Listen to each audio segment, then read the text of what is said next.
இன்னைக்கு நம்ம தொழில் வியாபாரத்தில் நஷ்டமா? உங்கள் முன்னேற்றத்திற்கு யாராவது முட்டுக்கட்டையாக இருக்கிறார்களா?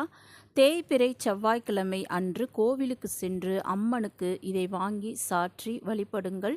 உங்கள் கஷ்டம் அனைத்தும் காணாமல் போகும் அப்படின்னு சொல்லியிருக்கோம். இது ரொம்ப ரொம்ப ஒரு எளிய பரிகாரம். இதற்கு நீங்கள் உங்கள் பக்கத்தில் இருக்கக்கூடிய அம்மன் கோவிலுக்கு சென்று தான் நீங்கள் செய்யணும். நம்ம வாழ்க்கைக்கு தேவையான அந்த பணத்தை சம்பாதிக்க நாம் தொழில், வியாபாரம் அல்லது வேறு ஏதாவது வேலைக்கு சென்று தான் சம்பாதிக்க முடியும். அந்த மாதிரி நம்ம செய்கின்ற அந்த தொழிலை ஏதாவது செய்து கெடுப்பதற்காக நிறைய பேர் நமக்கு அந்த முன்னேற்றத்தை கிடைக்க விடாமல் இருப்பதற்கு நிறைய சதி வேலைகள், சூழ்ச்சிகள்லாம் செஞ்சு நம்ம முன்னேற்றத்தை தடுப்பார்கள். நம்ம வேலை பார்க்குற இடமா இருந்தாலும் சரி, தொழில் பண்ணுற இடமாக இருந்தாலும் சரி, அதை எல்லாவற்றையும் முறியடிக்கக்கூடிய ஒரு அற்புதமான பரிகாரம். அதை பற்றி பார்ப்பதற்கு முன்பாக மறக்காமல் நம்ம சேனலை சப்ஸ்கிரைப் பண்ணி